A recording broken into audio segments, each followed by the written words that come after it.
Ok, donc bonjour à tous. Alors, je vais juste rechecker qu'on a bien enregistré. Donc, a priori, on est bon. Ok. Ok, bonjour à tous. Donc, je me présente, je suis Vincent Aron, je suis sales spécialiste donc sur le marché PME. Je suis accompagné aujourd'hui d'Antoine Spicht pour m'aider sur les questions-réponses. Si jamais effectivement vous avez des questions, n'hésitez pas à les poser directement dans la partie Q&A.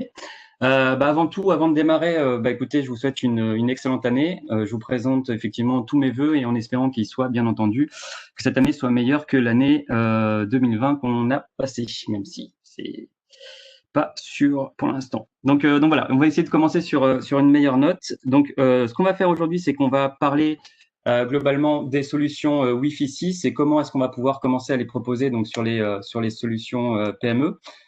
Juste un petit point, est-ce que vous voulez bien juste me dire si vous m'entendez bien, Antoine, si tu es là? Impeccable. Ouais. Impeccable, Vincent. Allô? Tu ne m'entends pas? Ah si, ouais, ok, c'est bon. On t'entend très bien. Ok, super, merci. Merci Antoine. Ok, donc bon, il y a un setup un peu particulier, ok. Ok, c'est parti, excusez-moi. Donc l'objectif d'aujourd'hui, vous l'aurez compris, c'est effectivement de travailler sur la partie Wi-Fi 6. Donc, concernant l'agenda, donc on va repositionner globalement la gamme de produits Catalyst Entreprise parmi le portefeuille complet et bien entendu l'intérêt du Wi-Fi 6 qu'on pourrait avoir donc sur le marché le marché de la PME. Ensuite, ce que je vais vous présenter, ça va être plus ou moins donc la partie, enfin la vision de Cisco autour du wireless, comment en fait Cisco aborde cette partie-là. Ensuite, pour éviter de faire un petit peu de teasing, on va d'abord aborder les différents points d'accès Wi-Fi 6 qui sont à disposition. Et enfin, on va parcourir les différents contrôleurs qui sont à dispo, ainsi que la partie licensing que j'imagine vous attendez avec impatience. Si on doit repositionner globalement la gamme de produits, donc vous savez qu'aujourd'hui sur ce qu'on appelle la brique connectée, hein, d'un point de vue marketing, c'est tout ce qui va toucher au réseau, donc switch, routeur, point d'accès Wi-Fi globalement. Aujourd'hui, on va avoir trois gammes de produits majoritaires. On va avoir effectivement la gamme de produits Cisco Entreprise, qui est la gamme historique de Cisco. On va avoir, donc là, on va l'aborder aujourd'hui, donc je vais me permettre de pas trop la détailler, hein. On va tourner bien entendu autour des différents drivers, innovation, redondance, évolutivité, la programmabilité et la vision effectivement SD Access. Ensuite, on va avoir la gamme de produits Meraki, où là, vous l'aurez compris, on est sur une gamme 100% cloud, où on va avoir un dashboard unifié qui va nous permettre de gérer du Wi-Fi, de la sécurité, du SD-WAN, des switches, jusqu'à la gestion de flotte mobile, des nouveaux produits IoT, etc. D'accord? Donc, jusqu'aux caméras de vidéosurveillance. Tout ça géré à travers un seul et même dashboard. Donc, très agréable à la fois pour nos partenaires à déployer, à maintenir, ça peut générer effectivement du revenu supplémentaire et la simplicité, bien entendu, de toutes ces offres, en plus de l'agilité qui est vraiment un des critères déterminants de la partie Cisco Meraki. Ensuite, on va avoir une gamme plutôt dédiée PME, TPE, PME, donc avec la gamme Cisco Business, où là, on va avoir des drivers plutôt orientés simplicité et prix. On va avoir une gamme de produits Wi-Fi, mais qui va être plutôt orientée Wi-Fi Wave 2. Et notre objectif, vous l'aurez compris, c'est plutôt de travailler sur le Wi-Fi 6 aujourd'hui. Un slide qu'on vous avait préparé, c'est histoire de vous donner un petit positionnement. Vous avez un positionnement chez votre client, donc soit il a une gamme historique, soit vous avez peut-être un compétiteur, un confrère qui est en train de proposer une autre gamme de produits. Quand vous voyez ce type d'acteur, vous pourrez positionner plutôt telle ou telle gamme de produits. Donc pour la gamme PME, hein, vous l'aurez compris, on est plutôt sur les petits acteurs type D-Link, Netgear, TP-Link, le bas de marché HPE, etc. Tandis que sur les gammes Meraki ou les gammes entreprises, on va positionner soit s'il y a déjà une base installée, entre parenthèses gamme entreprise, soit effectivement des acteurs plutôt du marché, on va dire PME, mid-market, donc HPE, Huawei, etc. D'accord. Donc quand vous voyez ce type d'acteurs, c'est typiquement ces types de gammes qu'il va falloir mettre en face pour répondre. Si on refait un point rapide sur ce qu'est le Wi-Fi 6, hein, donc vous l'aurez compris, on est sur la nouvelle norme du Wi-Fi qui va permettre de démultiplier globalement les débits. Si on doit parcourir en quelques secondes qu'est-ce que va apporter le Wi-Fi 6. Vous l'aurez compris, on va d'abord travailler sur la démultiplication des débits. On va avoir des meilleurs débits, on va avoir une efficacité qui va être accrue. On va améliorer différentes choses qu'on va voir par la suite. Là, ce que je vous présente ici, c'est globalement l'évolution des différentes normes qu'il y a eu au fur et à mesure, et on peut constater que globalement, on a à peu près un nouveau standard environ tous les 4 ans. Juste pour rappel, le Wi-Fi Wave 5, le Wi-Fi 5, pardon, est sorti en 2 vagues. Il y a eu la Wave 1 effectivement en 2013, il y a eu la Wave 2 en 2015, si je dis pas de bêtises. Donc globalement, on a eu vraiment 2 standards entre parenthèses en un seul.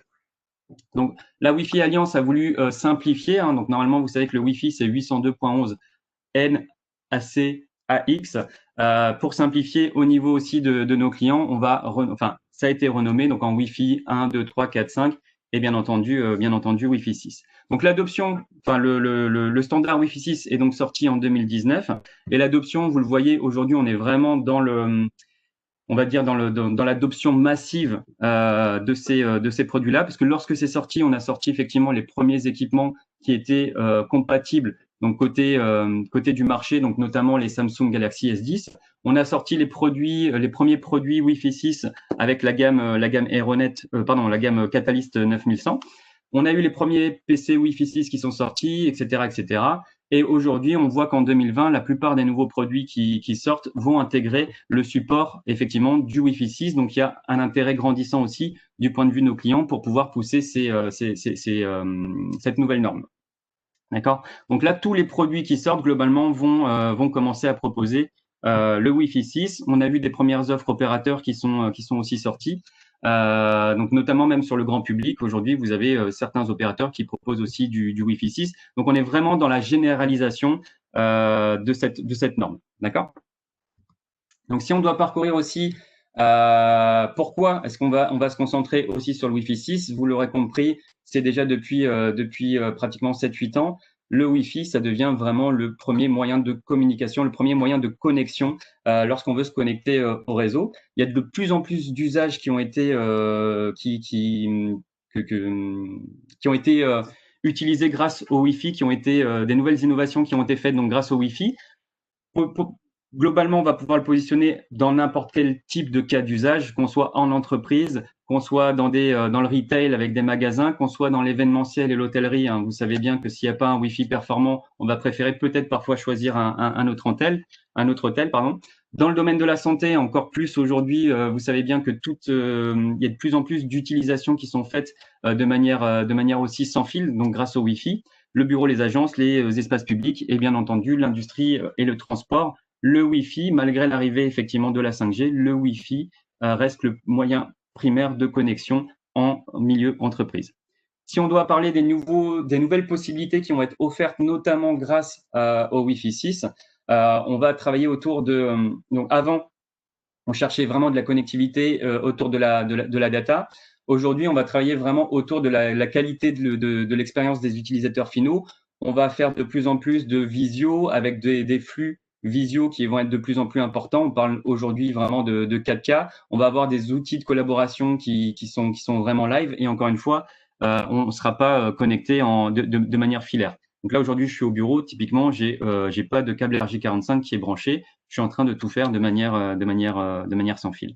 Des nouveaux besoins au niveau de l'IoT, donc vous le verrez, c'est vraiment un point très important sur la gamme Wi-Fi 6. L'IoT est vraiment au centre aussi du Wi-Fi. On a ajouté des nouveaux langages dans les bornes. Il faut donc aussi pouvoir gérer ces nouveaux équipements qui vont être pas à part entière dans le réseau. Il faut gérer la sécurisation effectivement de ces équipements. Il va falloir pouvoir discuter avec ces équipements aussi pour récupérer de l'information, ramener des nouveaux usages, etc. D'accord. Ensuite, on va avoir effectivement vous savez aujourd'hui qu'il y avait un gros débat entre la 5G et le Wi-Fi. Aujourd'hui, on ne parle plus de débat de 5G ou de Wi-Fi. Les deux vont être complémentaires et on parle au contraire aujourd'hui de pouvoir basculer de manière totalement transparente entre la 5G et le Wi-Fi en fonction de où on se trouve. Par exemple, je suis chez moi, je suis en Wi-Fi 6, je sors de les transports, je vais plutôt être en 5G. Je vais rentrer dans l'entreprise, je vais être plutôt en Wi-Fi parce que je vais être maître de mon installation alors que la partie 5G est plutôt au niveau opérateur. Et là, c'est ce qu'on va appeler donc l'open roaming. Donc, on va développer des nouveaux concepts autour de tout ça. Donc globalement, vous l'aurez compris, hein, le réseau devient de plus en plus critique. On utilise de plus en plus d'applications. On parle aussi de réalité augmentée, de réalité virtuelle. Il y a de plus en plus d'usages qui se font autour de ça, notamment aussi dans le domaine de la santé. Donc il faut pouvoir fournir vraiment des débits qui sont de plus en plus importants à ce niveau-là. Si je résume, alors j'ai fait 2 slides, hein. Il y a les slides pour les commerciaux, il va y avoir le slide pour les techniques qui ont besoin d'aller un petit peu plus loin. Donc le Wi-Fi 6 en 6 raisons pour les commerciaux, vous l'aurez compris, on va démultiplier donc jusqu'à 4 les débits par rapport à la génération précédente Wi-Fi Wave 5, ce qui nous amène une capacité plus importante. On va améliorer grandement aussi la sécurité, donc notamment en rajoutant des nouvelles fonctionnalités autour du WPA3 en termes de sécurisation. La latence, elle va être réduite, notamment avec des process qu'on va appeler l'OFDMA ou le BSS Coloring qui va nous permettre de mieux gérer les flux et les latences. On va travailler aussi autour de l'efficacité énergétique. Lorsqu'on prend un téléphone mobile, quand on a un Wi-Fi performant, ça va de moins en moins solliciter les téléphones pour savoir si le Wi-Fi est opérationnel ou pas. Ça va moins solliciter aussi les batteries. Et concernant l'IoT, on va avoir des nouvelles fonctionnalités comme le Target Wake Time qui permettent d'allumer ou d'éteindre des équipements pour éviter justement de consommer plus d'énergie. Quand on parle de l'IoT, vous savez qu'aujourd'hui, quand on travaille sur le Wi-Fi, on a 2 bandes de fréquences. On a la bande 2 Go 4 et la bande 5 Go. J'insiste beaucoup sur le Wi-Fi 6. Pourquoi? Parce qu'aujourd'hui, sur l'ancien standard Wi-Fi 5, on n'a amélioré que le 5 Go. Le 2 Go 4, on était encore sur l'ancien standard qui était du N. Donc, quand on diffusait ou qu'on connectait des équipements en 2 Go 4, on n'avait que la puissance finalement et les spécificités du Wi-Fi N. Et pour avoir toutes les spécificités du Wi-Fi 5, entre parenthèses, il fallait être sur la bande de fréquence 5 Go. À aujourd'hui, le Wi-Fi 6 va améliorer à la fois le 5 Go et à la fois le 2 Go 4. Donc, vous savez que le 2 Go 4, globalement, on va avoir une meilleure portée, mais il y a un peu plus d'encombrement parce qu'il y a plus d'équipements qui se connectent en 2 Go 4, tandis que le 5 Go, il y a une moins bonne portée, mais par contre, on a beaucoup plus de possibilités et donc des meilleurs débits aussi qui sont donnés. Donc, de toute façon, l'ensemble des bornes qu'on vous propose aujourd'hui sont de toute façon dual band. Et sur le Wi-Fi 6, vous l'aurez compris, on va être du Wi-Fi 6 sur la bande de fréquence 5 Go et sur la bande de fréquence 2 Go 4. Ensuite, on va avoir une amélioration de l'atténuation des interférences. Donc, on va mieux gérer justement ces interférences pour améliorer le 2 Go 4 et le 4 Go. D'accord? Donc là, c'est vraiment des points qui sont intéressants parce que concrètement, les clients peuvent vous demander quel est mon intérêt de partir sur le Wi-Fi 6. Ben, notamment, on travaille sur les 2 bandes de fréquence. On va améliorer les débits des 2 côtés, qu'on soit en 2 Go, 5 Go. On va démultiplier par 4 les débits, par 8 ou 10 quand on est encore en standard Wi-Fi 4 potentiellement, etc. Alors sur la partie pour les commerciaux, enfin voilà, pour les personnes qui aiment un peu plus la technique, il y a un peu plus d'explications sur ces slides. Donc notamment comment est-ce qu'on va démultiplier, et là ça peut être aussi pour les commerciaux, mais comment est-ce qu'on va démultiplier finalement aussi les débits qu'on peut avoir sur les nouveaux produits. Il faut savoir que le Wi-Fi 5, on était limité à 4 antennes en émission, 4 antennes en réception et 4 flux spatiaux. D'accord? C'est-à-dire qu'en gros, on pouvait diffuser 4 flux Wi-Fi avec un certain débit. L'ensemble cumulé nous donnait un certain débit. Mais on était limité à 4, 4, 4. 4 antennes en émission, 4 antennes en réception, 4 spectres spatiaux. D'accord? Là, globalement, on a démultiplié par 2, encore une fois. C'est-à-dire qu'en gros, on peut avoir 8 antennes en émission, 8 antennes en réception, donc une meilleure gestion des différents équipements, plus de haute densité, etc. Et beaucoup plus de spectres spatiaux, ce qui nous permet d'envoyer beaucoup plus de débit. Globalement, vous l'aurez compris. On travaille sur le 2, 4 et le 5 Go. Et après, tout ce qui touche au multi-user MIMO, etc., je vous rassure, je ne vais pas vous faire un cours magistral. Il y a des gens qui vont certainement aussi le faire mieux que moi. On vous a mis les slides pour ceux qui veulent aller plus loin. Et si vous voulez encore aller un petit peu plus loin, vous avez Federico qui va vous expliquer, donc qui est le spécialiste de la radio mondialement reconnu. Vous avez des webinars qui vous permettent d'aller un petit peu plus loin sur les aspects techniques de la radio. Et vous avez aussi la Postec, qui est un format en général de 5 à 10 minutes qui vous explique des spécificités. Pourquoi le Wi-Fi 6, pourquoi le BSS Coloring, etc., etc. D'accord? Donc là, ce n'était pas l'objectif d'aujourd'hui, c'est vraiment de redresser un petit peu tout ça. Ensuite, une fois qu'on a parcouru le Wi-Fi 6, je voulais revoir avec vous aussi la vision de Cisco. Qu'est-ce que Cisco finalement va amener de plus qu'un concurrent sur le marché? Donc, lorsqu'on va parler de Wi-Fi 6, la première chose qui va changer par rapport à vos habitudes, c'est notamment la partie dénomination des produits. Anciennement, Wi-Fi 5, on était plutôt sur des produits de type Aeronet avec un OS à l'intérieur qui était de l'Air OS. Aujourd'hui, toute la nouvelle gamme de produits, vous verrez qu'on appelle ça Catalyst. Donc, Catalyst, c'était plutôt orienté autour des switches. Donc, c'est vraiment l'operating system des switches à l'intérieur, c'est de l'iOS. Aujourd'hui, vous remarquerez globalement qu'on va avoir un iOS XE qui est ouvert et programmable, hein, ce qui est vraiment des nouvelles spécificités des Catalyst 9000.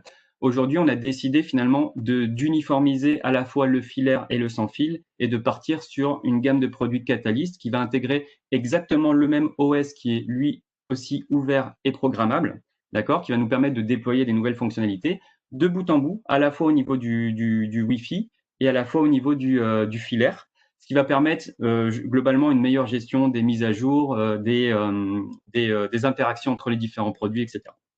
Donc, il va y avoir plusieurs briques. On va avoir une brique qu'on va parcourir, donc, qui sont les Catalyst 9100. Donc, dès que vous voyez 9100, on est plutôt sur les points d'accès.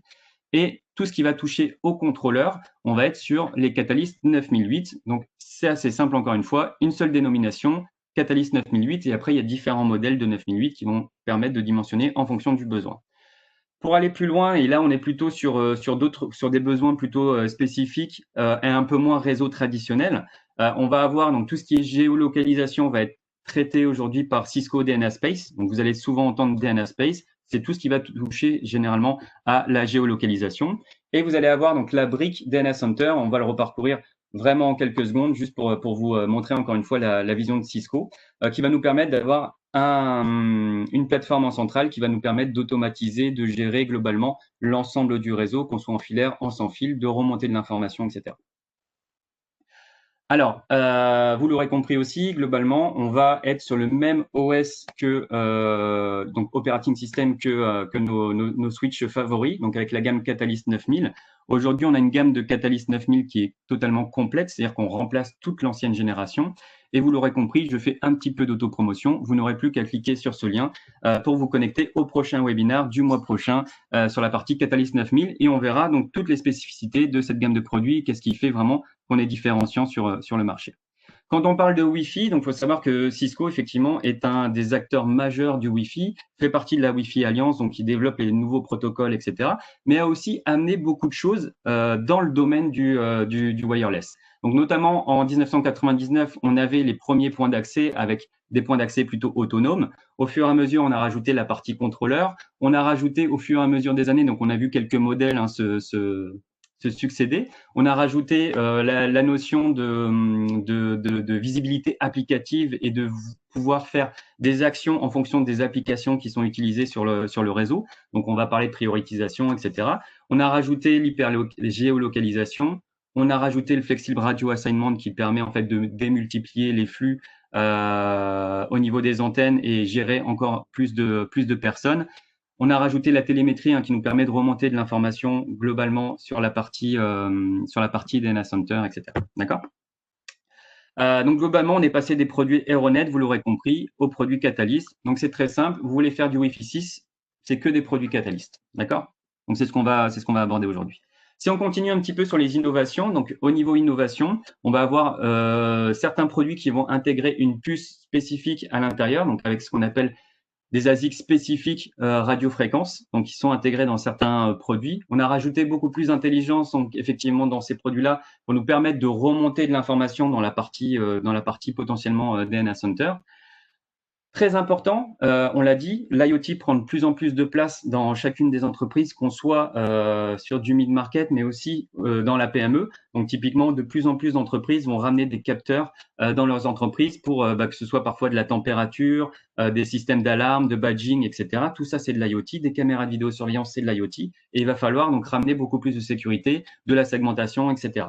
L'avantage ici, c'est que l'ensemble des produits qu'on va vous présenter intégrés des langages supplémentaires. Donc, quand on parle de langage, donc il y a le langage entre parenthèses Wi-Fi avec les différents standards, mais on peut avoir le Bluetooth et aussi des langages spécifiques à l'IoT, donc comme le Zigbee et comme le Thread. Alors, je ne sais pas comment on le prononce exactement, mais voilà, c'est des langages spécifiques du domaine de l'IoT. Typiquement, avec du Zigbee, on peut gérer des éclairages, on peut gérer beaucoup plus de choses, etc. Donc, on a intégré ces langages dans nos points d'accès. Quand on parle aussi d'écosystème, il faut savoir que Cisco, en tant que différenciateur, à développer de nombreux partenariats avec Microsoft, avec Apple, avec Intel, avec Samsung, et on le verra par la suite. D'accord? Et bien entendu, on fait partie du consortium Open Roaming, qui nous permet justement de travailler, on l'a vu tout à l'heure, comment on va pouvoir passer de la 5G au Wi-Fi, etc. D'accord? Donc, on est encore une fois précurseur sur de nombreux domaines. Quand on parle clairement de la partie Wi-Fi et même contrôleur, on a travaillé beaucoup sur la partie Always On, qui est un truc qui nous tient beaucoup à cœur. Donc avant, on avait des temps d'arrêt qui étaient planifiés. Aujourd'hui, il n'y a pas de temps d'arrêt. On s'arrange pour ajouter des nouvelles fonctionnalités pour patcher soit les contrôleurs, soit les points d'accès sans avoir à les rebooter, etc. On a rajouté beaucoup plus de sécurité. Donc avant, c'était de la sécurité intégrée. Aujourd'hui, on a intégré des notions qui permettent de détecter les menaces. Beaucoup plus flexible. Hein. Avant, c'était pratiquement des versions physiques. Aujourd'hui, on a un contrôleur qu'on peut déployer n'importe où. Et ça, on le verra encore une fois par la suite. Et c'est des solutions donc, qui sont ouvertes et programmables grâce aux API, mais pas que, qu'on va pouvoir gérer par d'autres solutions du marché. Je reprends mon souffle.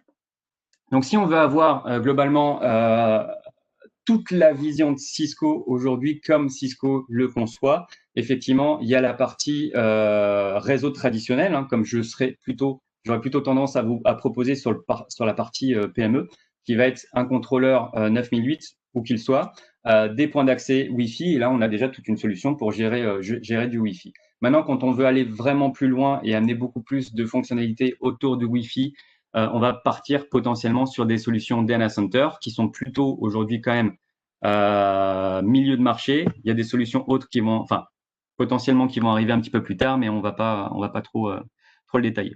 Donc, la partie DNA Center, juste pour le dresser rapidement, c'est un gros serveur Cisco UCS dans lequel on a associé différentes technologies comme l'ISE, qui est l'Identity Service Engine, qui permet de gérer les politiques de sécurité. On a rajouté toute la partie automatisation qui est à l'intérieur, donc historiquement de la PQM, etc. Et on a toute la partie assurance qui va nous permettre finalement de remonter énormément d'informations et de pouvoir savoir tout ce qui se passe globalement sur le réseau.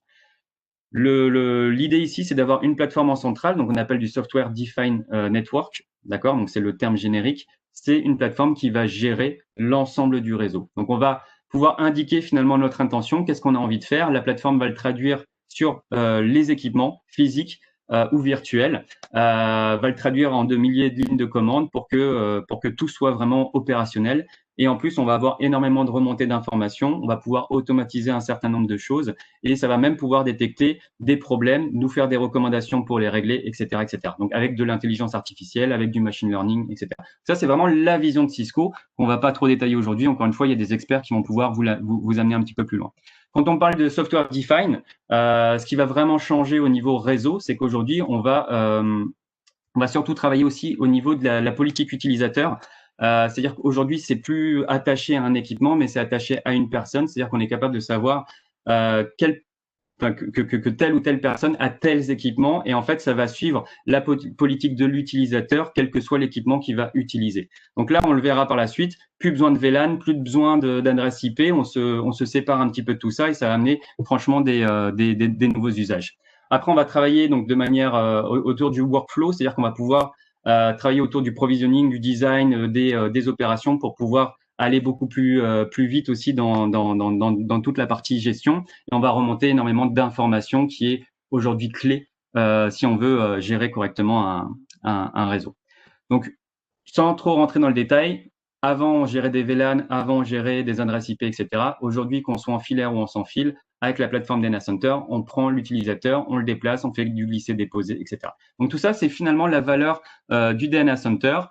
On a beaucoup de choses aussi autour de la télémétrie. Donc, quelles sont les informations qui vont être remontées par la plateforme, etc. D'accord? Donc ça, à aujourd'hui, il y a un marché, ça marche très bien. Et ça, c'est vraiment la vision de Cisco. Le point où je voulais vraiment appuyer, c'est qu'aujourd'hui, toute cette plateforme-là et toute cette vision-là, elle est possible parce qu'on a en fait une architecture qui est faite d'une certaine façon. D'accord? On va avoir une architecture hardware qui est aujourd'hui exactement la même, qu'on soit sur du réseau traditionnel ou qu'on souhaite passer sur du software defined, on va avoir exactement la même base hardware. Et c'est dans ce sens-là où moi, souvent, même si on est sur des clients PME, je donne la vision Cisco et j'explique que de toute façon, vous faites le bon choix parce que vous avez la bonne base de produits pour pouvoir aller plus loin. Donc, comment est-ce qu'on a travaillé cette base de produits? Donc, on a des puces qui sont spécifiques dans chacun de nos produits. On va avoir ensuite une architecture, une infrastructure qui est plutôt soit physique, soit virtuelle, sur lequel on va rajouter notre operating system qui, lui, est ouvert et programmable. C'est-à-dire que c'est non plus que les fonctionnalités Cisco qu'on a prévues de manière totalement fermée. C'est-à-dire qu'on va pouvoir développer des nouvelles applications grâce à des API, retirer de l'information pour créer des propres dashboards. Pour vous, en tant que partenaire, rajouter du service supplémentaire, par exemple. On va pouvoir le gérer aussi sur des plateformes tierces. Donc, la vision Data Center, elle est belle, mais demain, vous voulez utiliser une solution SDN du marché, ce serait possiblement possible grâce à tout ça. Donc, il y a la partie contrôleur de domaine, la partie API et justement la gestion des applications. Donc ça, tous les nouveaux produits sont construits de cette façon-là, de manière à être totalement ouverts, encore une fois, et programmables et pouvoir avoir différentes possibilités au niveau du client.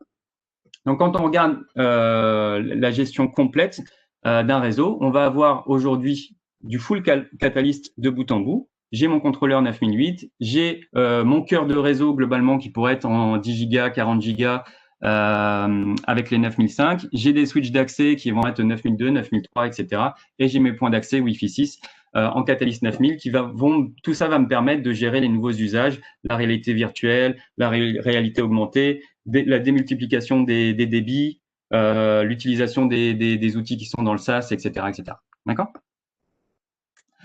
Donc, là où je rassure aussi souvent, c'est qu'il y a ce côté plateforme Data Center qui a un usage qui est si vous voulez, en termes de retour sur investissement, est indéniable. Mais vous avez aussi la possibilité, comme je le disais, de pouvoir le gérer avec des solutions tierces du marché, des solutions open source aussi. Donc, que vous ayez l'approche full Cisco avec Data Center, solution du marché, ou même que vous souhaitiez rajouter des nouvelles fonctionnalités sur tel ou tel produit, c'est vraiment possible grâce à cette architecture qui est, encore une fois, totalement ouverte et programmable.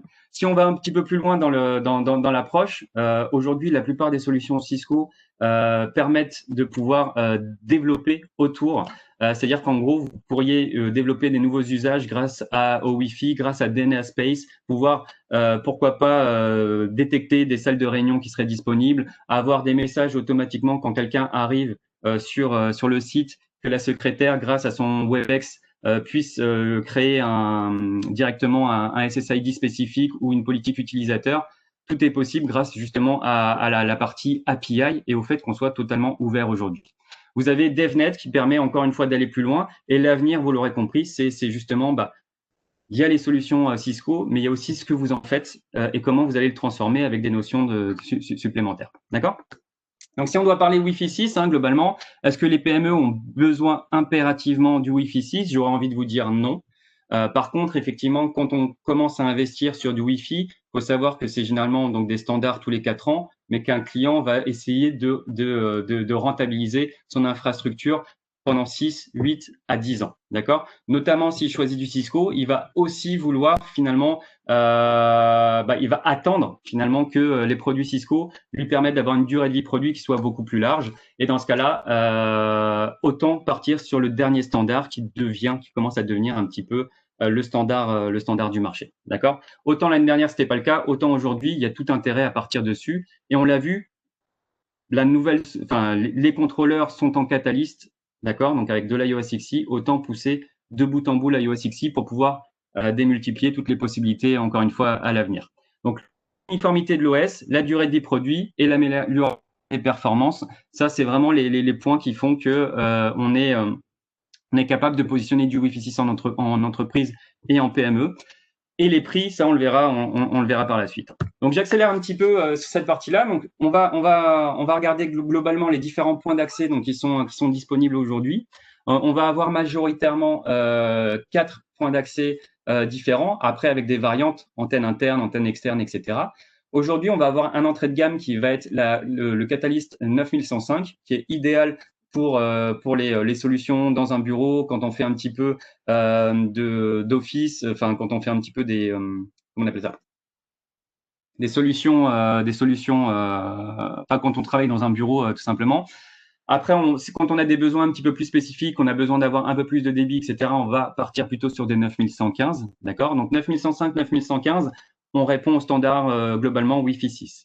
9120, 9130, on va rajouter à l'intérieur des puces spécifiques qu'on appelle le RF ASIC, d'accord, qui vont nous permettre d'avoir des fonctionnalités supplémentaires de la même manière qu'on les avait sur les 2008, 3008 à l'époque.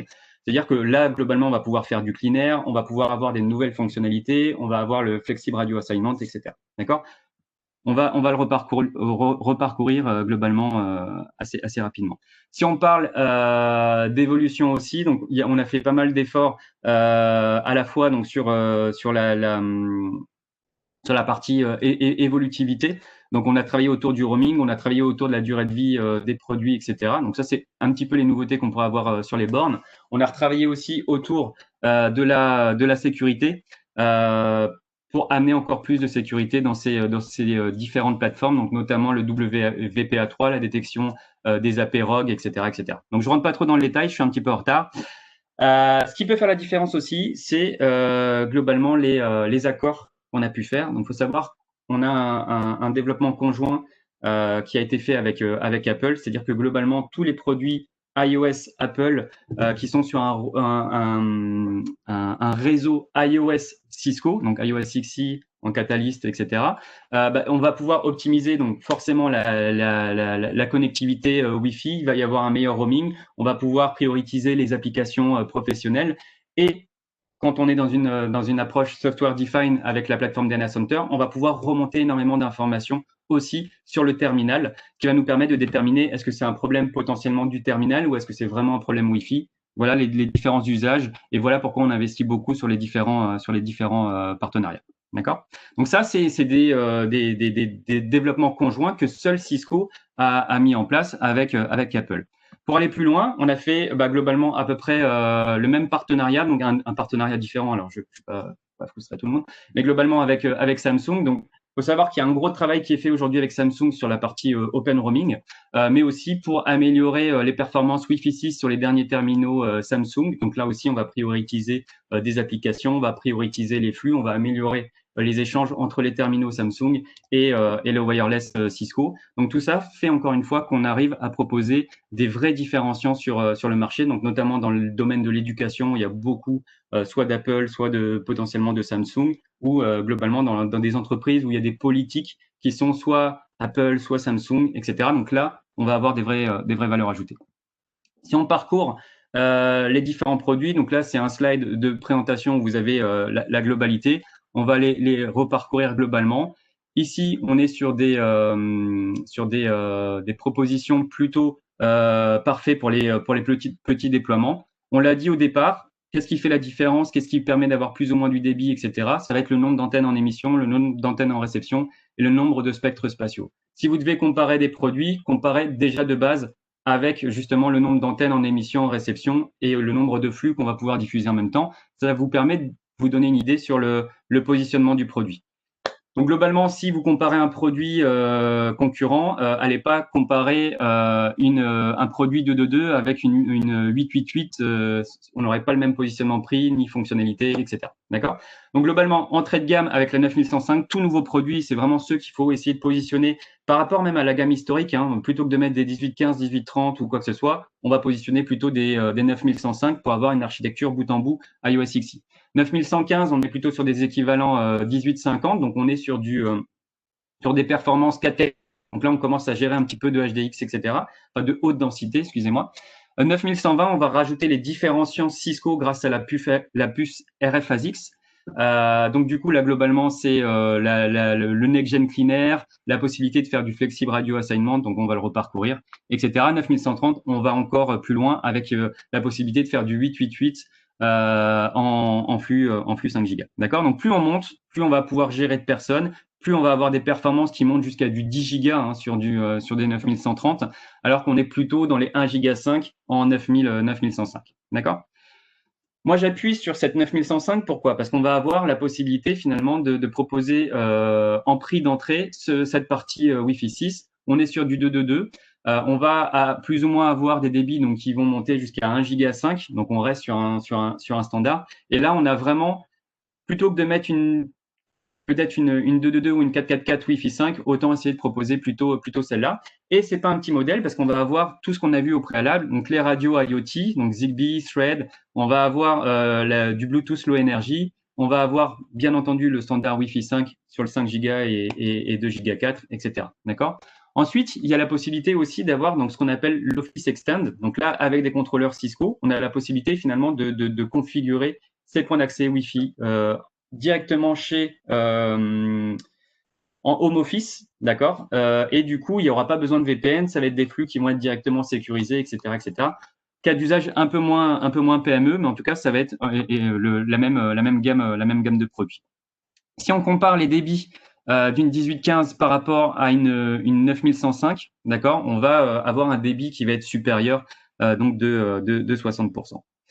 9115, on monte d'un cran, on passe d'une 222 à une 444, d'accord. Donc là, on va avoir plus de la possibilité de gérer des usages qui vont être un peu plus élevés. Donc là, on commence à parler effectivement de 4K, de 8K, etc., etc. On a la possibilité de gérer un grand nombre de connexions sur chacune des bornes qu'on vous présente aujourd'hui. Si vous voulez aller plus loin, vous avez les datasheets directement dans la présentation et même les présentations sur Sales Connect si vous voulez les présenter aux clients avec les présentations techniques, commerciales, etc. Donc, je me permets d'avancer un petit peu. Quand on va plus loin, sur les 9120, 9130, on va rajouter le RF-ASIC, qui est une puce spécifique Cisco qui va nous permettre d'ajouter énormément de fonctionnalités supplémentaires. Donc, la principale qui est la plus connue, ça va être le Cleaner, donc Next Gen Cleaner, qui va permettre de gérer les interférences, etc., etc. D'accord? Donc, tout ce que vous voyez là, c'est des ajouts qui sont possibles grâce à la 9120 et la 9000, enfin, grâce à cette puce ASIC qui est à l'intérieur.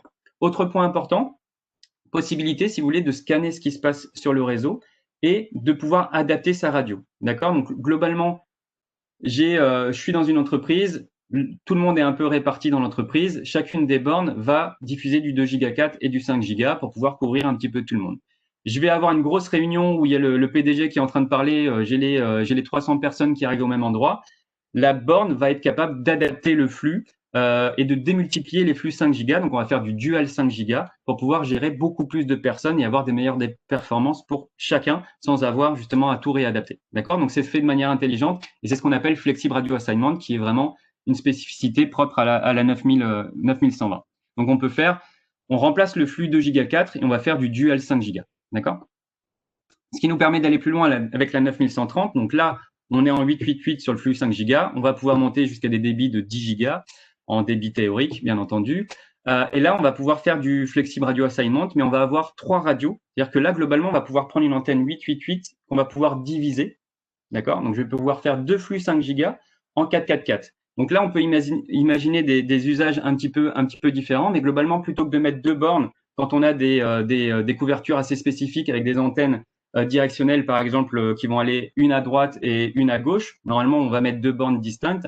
Aujourd'hui, on va pouvoir démultiplier un flux de 4 fois 4 antennes et un autre flux de 4 antennes de l'autre côté, ce qui permet en fait d'éviter de mettre 2 bornes. Donc, globalement, au lieu de mettre 2 9120, on va mettre une 9130 avec le flux divisé en 2 fois 4 Go. Pas en 2 fois 5 Go, mais en 444. D'accord? Voilà, bon, encore une fois, il y a des personnes qui vont certainement l'expliquer mieux que moi. On a fait des efforts au niveau du design. C'est des produits qui sont beaucoup plus petits que les anciennes générations. On vous a mis les débits, on vous a mis les dimensions, on vous a mis les poids, on vous a mis les consommations PoE, un différenciateur aussi sur ces points d'accès Wi-Fi. Sachez que chacun des points d'accès Wi-Fi est capable de fonctionner en PoE standard. D'accord? À des performances qui vont être plus ou moins dégradées en fonction du besoin. Donc, une 9105 fonctionne en standard.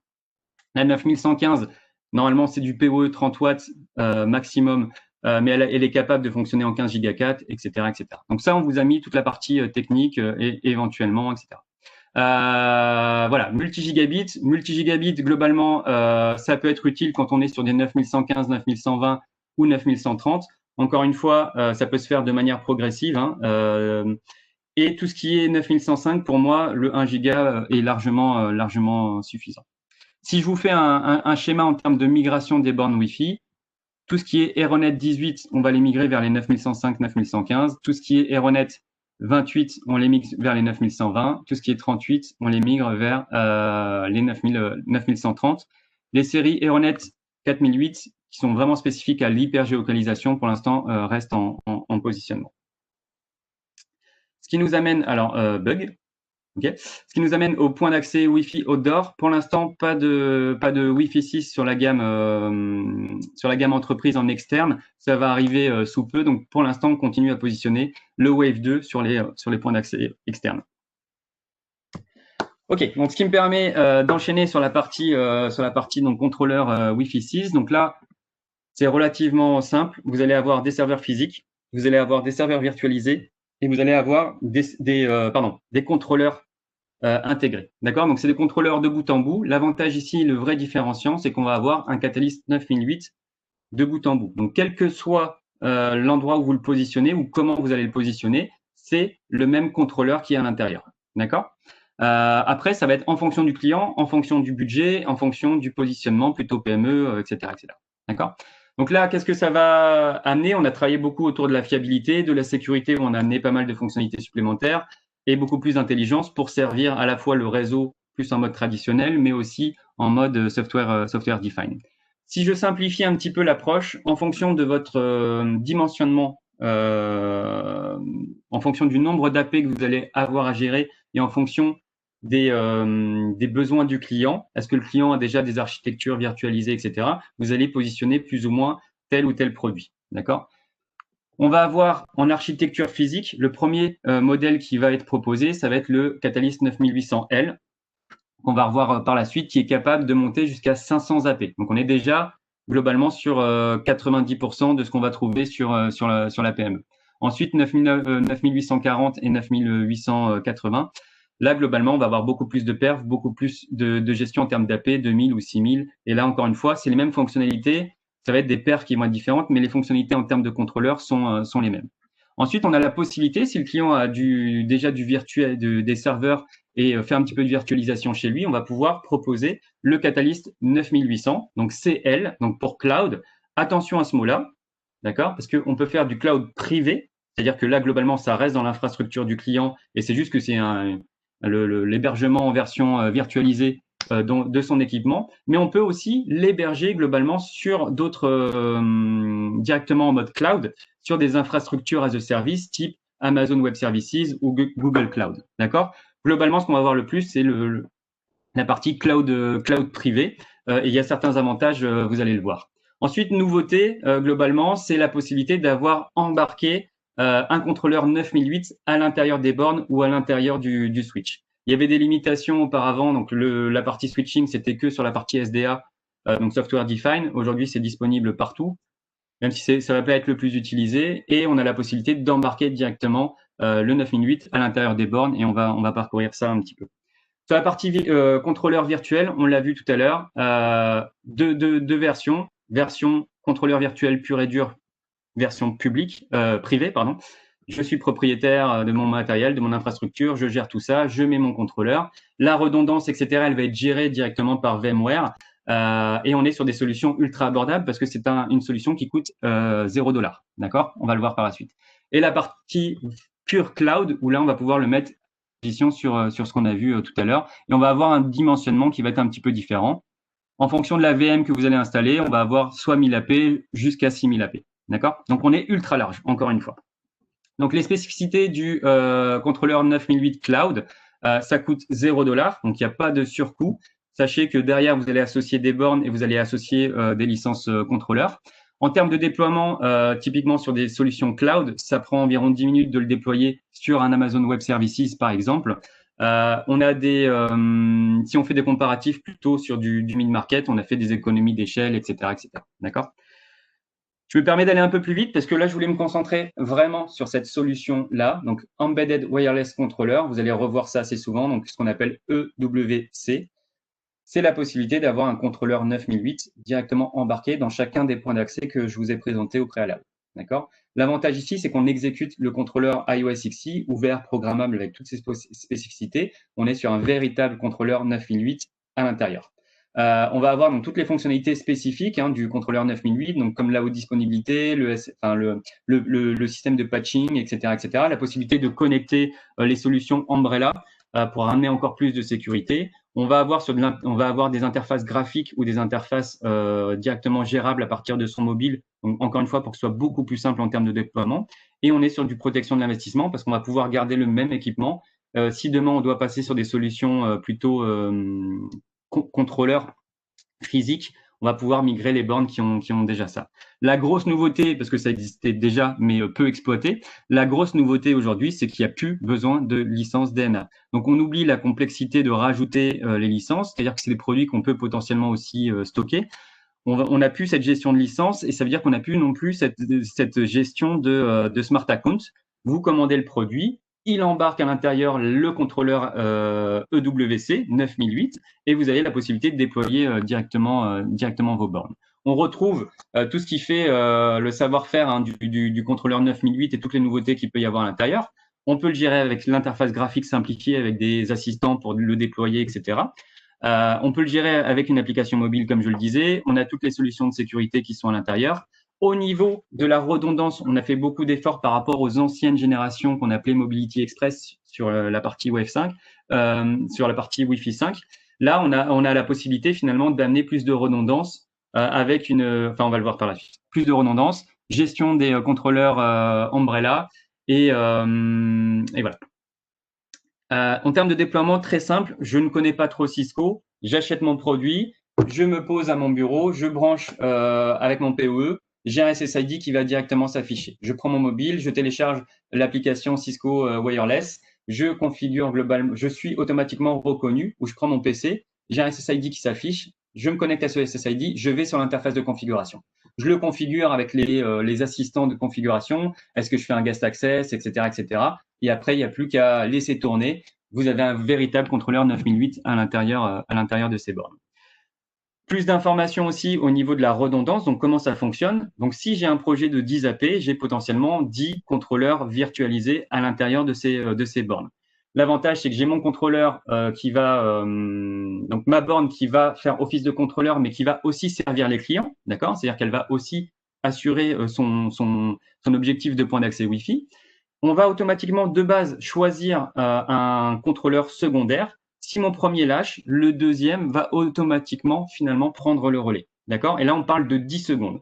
Donc là, on fait directement la bascule. Et pendant qu'on fait la bascule, on va choisir un autre candidat potentiel pour pouvoir refaire le stand-by. D'accord? Donc là, ça veut dire que globalement, en moins de 10 secondes, on a la possibilité de continuer, de passer d'un contrôleur en haute disponibilité, d'un contrôleur actif à un contrôleur stand-by, d'en choisir un autre et d'assurer vraiment une double redondance. L'avantage, c'est que les points d'accès continuent à échanger le trafic. Les utilisateurs et les terminaux restent connectés aux bornes. C'est pas parce que le contrôleur lâche qu'il va y avoir une coupure de service et qu'il y a moins de 10 secondes d'arrêt au niveau du contrôleur quand on passe d'un contrôleur à un autre. J'appuie aussi beaucoup là-dessus. La best practice, vous l'aurez compris, lorsqu'on fait du contrôleur, c'est d'avoir un SmartNet au moins sur les points d'accès qui sont contrôlés ou au moins sur le contrôleur physique. Aujourd'hui, toutes les mises à jour, vous pourrez les faire sur l'ensemble du parc à partir du moment où vous avez sur le contrôleur le SmartNet, en tout cas en EWC. D'accord? Donc là, vous avez différentes méthodes pour mettre à jour l'ensemble des AP, mais vous n'êtes pas obligé de mettre du SmartNet sur les solutions, sur les AP, ce qui permet encore une fois d'économiser, de faire des économies d'échelle. Il est quelle heure? 11h49, c'est chaud. Ok, nouveauté aussi, forcément, lorsque vous allez prendre les solutions en EWC, il n'y a plus besoin de licence.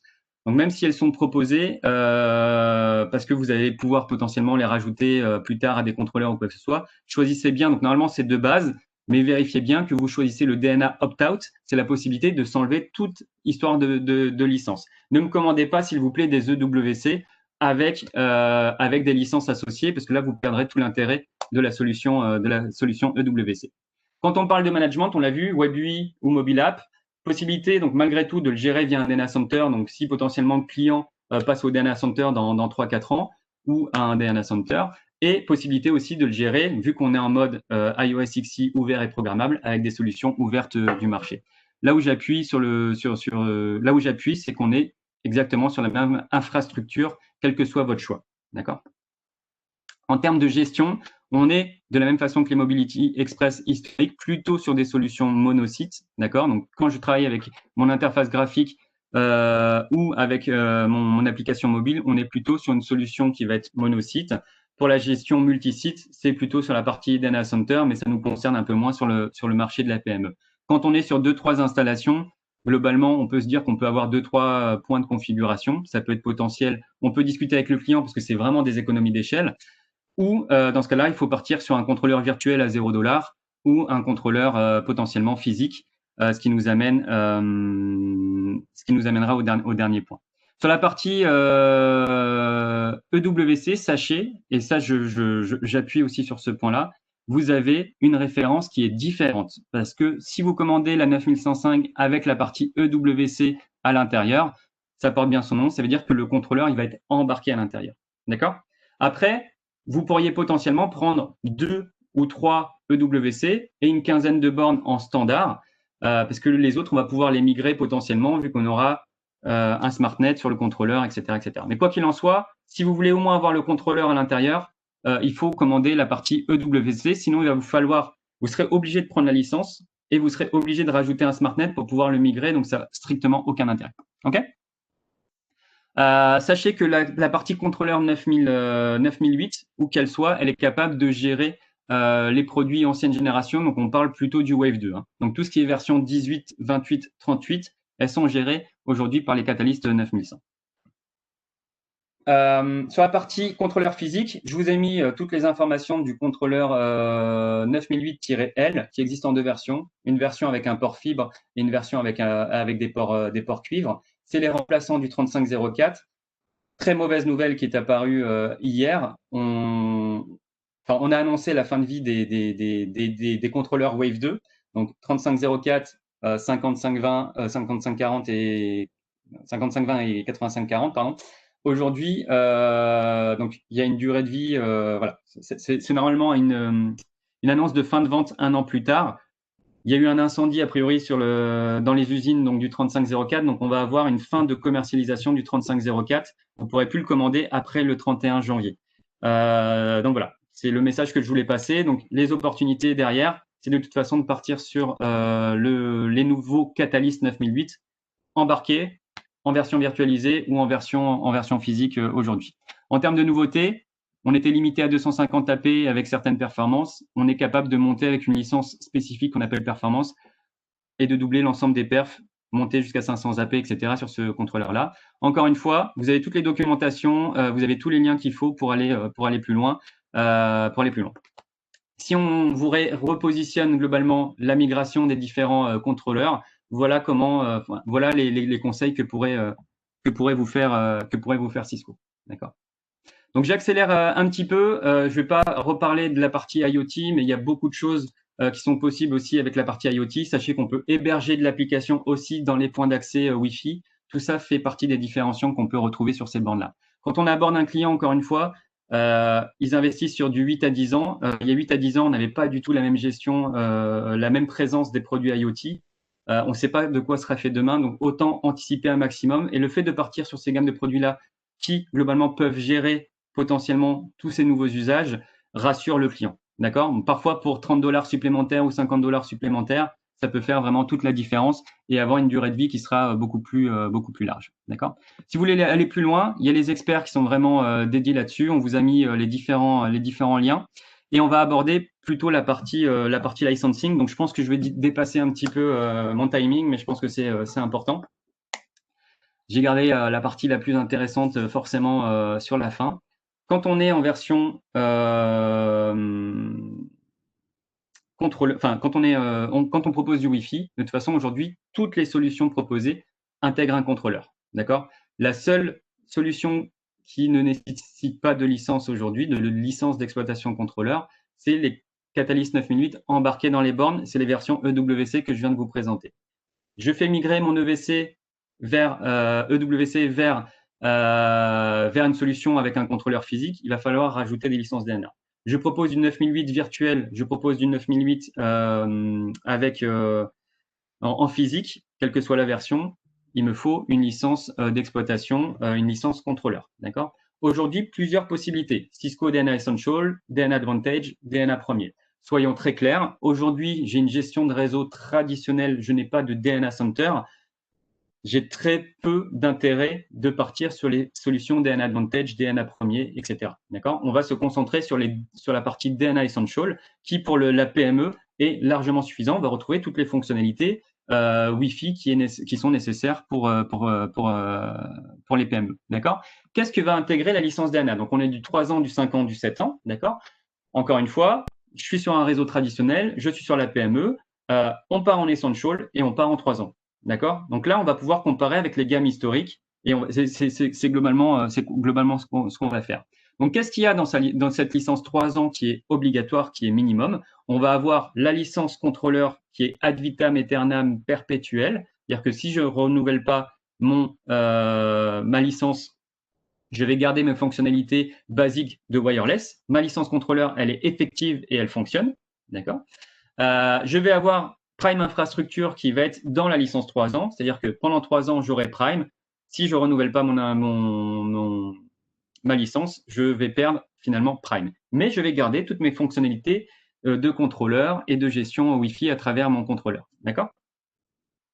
Et en plus, je vais avoir les fonctionnalités Essential de la licence DNA pendant 3 ans. Donc globalement, je passe à DNA Center dans 2 ans. Je vais pouvoir exploiter pendant 1 an les fonctionnalités et à moi de voir si je renouvelle, et je pense bien que oui, vu l'intérêt du DNA Center. Potentiellement, un DNA Center Cloud arrive demain, et ben, je vais pouvoir exploiter ces fonctionnalités-là, etc. D'accord? Donc, si on rentre un petit peu plus dans le détail, vous avez les différents niveaux. Voilà.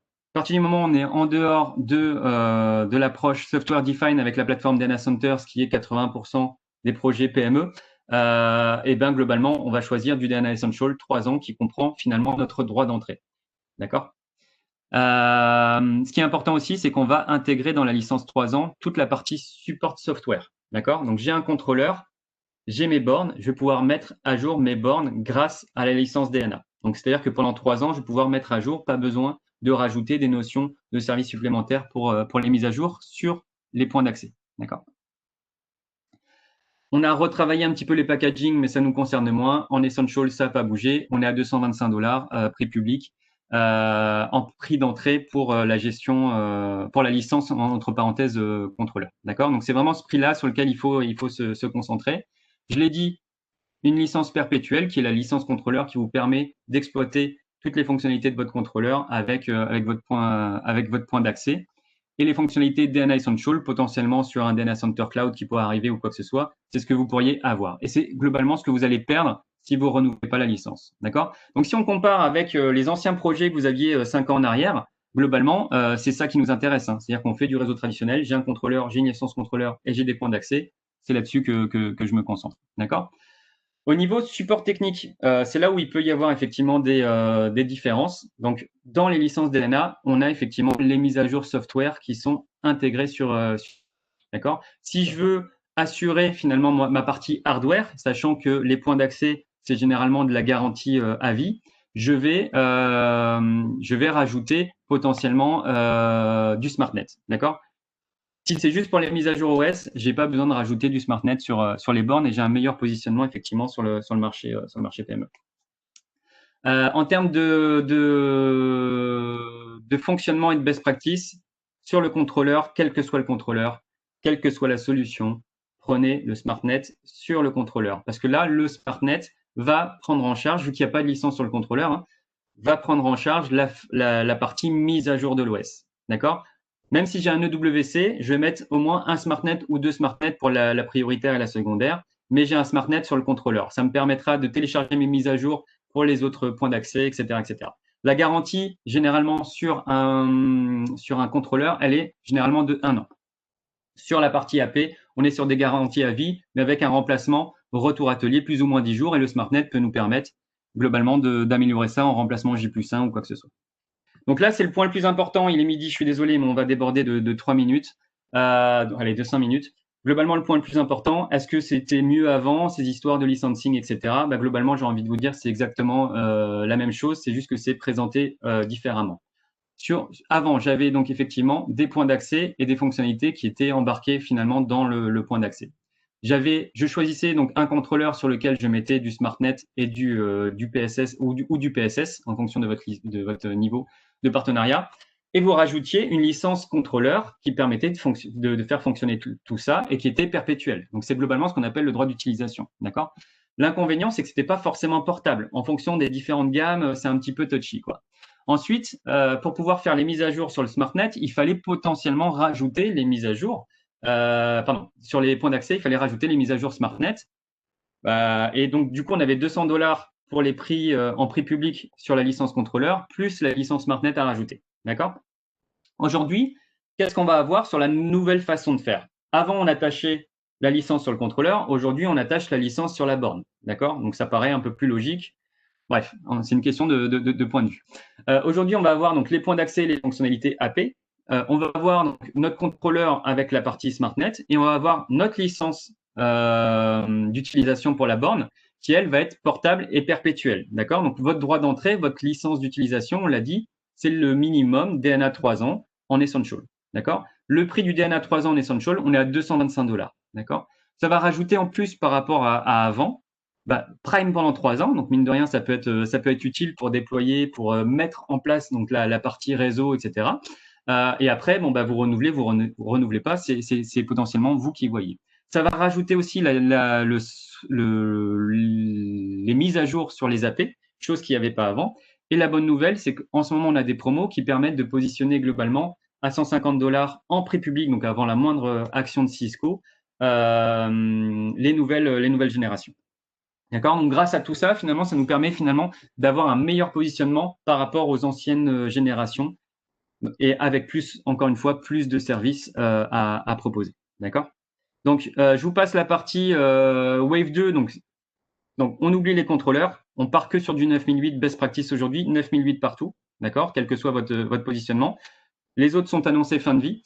Sur la partie Wave 2, ça continue en termes de points d'accès. Donc, pour être encore plus agressif, on pourrait positionner du 1815, 1830. Mais encore une fois, pour une uniformité de l'OS et pour tout ce que ça peut amener en plus, j'aurais tendance quand même à essayer de positionner majoritairement le Wi-Fi 6. D'accord? Je vous passe la partie Mobility Express.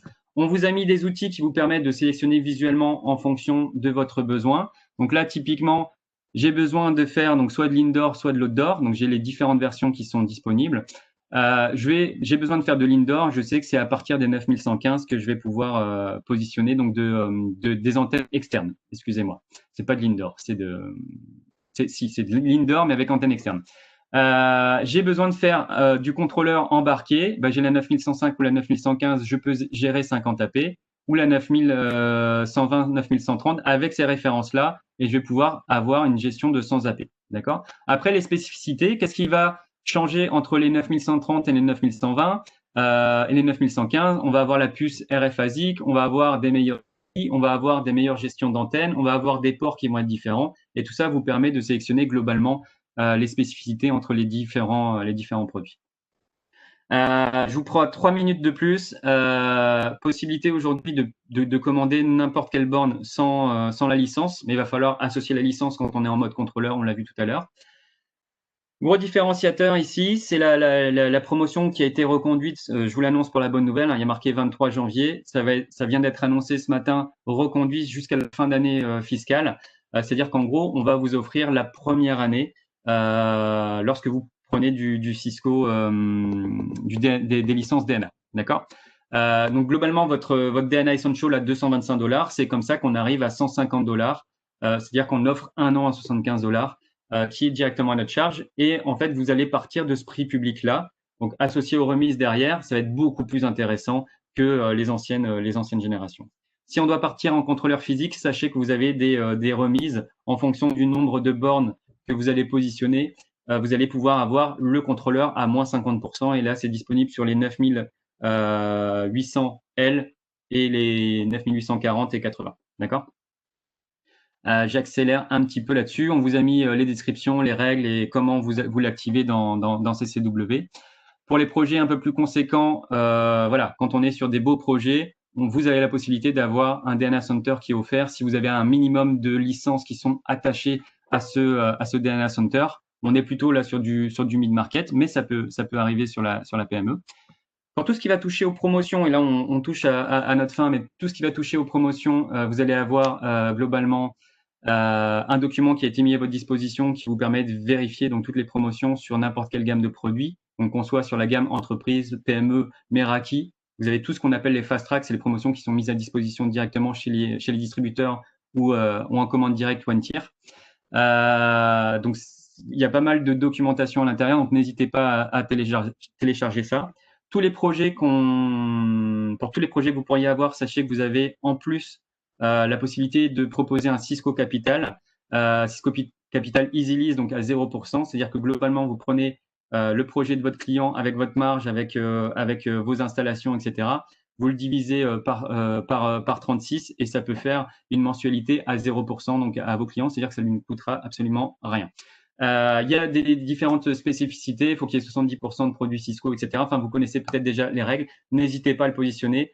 Ça permet vraiment d'augmenter les paniers moyens. En période de crise comme aujourd'hui, ça permet aussi de simplifier les différents projets, d'accélérer aussi certains projets. Donc, n'hésitez pas à positionner tout ça. Sachez que pour vous accompagner sur ce marché, vous avez une équipe grandissante, si je puis me permettre. Donc, vous avez une équipe complète sur le terrain et en sédentaire pour vous accompagner sur le moindre de vos projets. Donc là, vous avez toute l'équipe du marché PME à votre disposition, avec des personnes qui sont là sur la partie à la fois tous vos projets, Wi-Fi 6, mais pas que, sur la collab, sur la sécu, sur du Meraki. Vous avez des interlocuteurs sur chacune des régions et n'hésitez pas directement à les contacter. Je fais la promo des prochains webinaires. Vous voyez, c'est assez complet, c'est assez speed, mais ça permet vraiment de brosser un petit peu tout le portfolio dans le détail. Le mois prochain, on va faire un épisode spécifique sur la partie Catalyst 9100, la Catalyst 9000 et les Catalyst 1000. Ensuite, vous avez des nouveaux épisodes aussi plus orientés autour des outils, des programmes. C'est animé par Sonia Fraga et là, on va parler de la gestion de la base installée et quels outils peuvent vous aider finalement à industrialiser un petit peu tout ça. Donc, n'hésitez pas directement à vous inscrire. Vous avez les différents outils qui sont à votre disposition. Et si je dois passer une minute supplémentaire, sachez qu'on a mis un outil à votre disposition qui est le catalogue. Donc, toute cette complexité, enfin, tout ce qu'on a pu voir aujourd'hui, notamment concernant les contrôleurs physiques, etc. Quelles sont les spécificités d'un contrôleur embarqué, quelles sont les spécificités d'un contrôleur virtuel, etc. Tout est indiqué à l'intérieur avec toujours la possibilité d'aller plus loin avec les datasheets, avec le Sales Connect. Vous allez retrouver toute la documentation aussi autour des points d'accès avec des comparatifs, avec une fiche par produit, avec les possibilités d'aller plus loin, etc. Donc même quand vous faites des réponses à appel d'offres, vous avez du contenu à l'intérieur. Vous avez les explications sur le licensing, vous avez toute la documentation qui va avec. C'est un catalogue de 40 pages, mais qui intègre globalement toutes les réponses en un seul endroit et on met beaucoup d'énergie là-dessus pour que ce soit toujours à jour. Donc n'hésitez pas à le télécharger. Et où le télécharger, j'aurais envie de vous dire, on a mis à disposition un nouveau site qu'on appelle le Spot, qui est globalement orienté autour des solutions PME, où vous allez retrouver l'ensemble des webinaires qu'on fait sur ce marché. Vous allez retrouver énormément d'informations aussi pour vous aider à positionner telle ou telle gamme de produits. Et globalement, si vous allez sur le Spot, donc c'est très simple, ciscomarchépme.fr, vous cliquez sur l'intégrale, donc excusez-moi, c'est un peu petit. L'intégrale va vous offrir tous les catalogues qui sont mis à votre disposition et vous pouvez télécharger le catalogue Wi-Fi entreprise avec toutes les spécificités à l'intérieur. Concernant, j'ai pas eu le temps de voir les questions, je suis désolé, mais je vais les traiter par la suite. Le recording, la présentation va se retrouver sur le Spot, donc dans la partie Web Series. Vous allez retrouver l'ensemble des derniers épisodes, etc. Donc, ce qui m'amène finalement à clôturer cette session sur laquelle on a un petit peu débordé. Je voulais vous remercier donc encore une fois pour votre présence. Et puis je vous donne globalement rendez-vous au mois prochain sur la partie Wi-Fi, sur la partie switching. Donc, comment est-ce qu'on va accompagner au mieux votre projet Wi-Fi avec des switches, avec les meilleurs switches du marché. Donc, je vous remercie et puis je vous dis à très bientôt.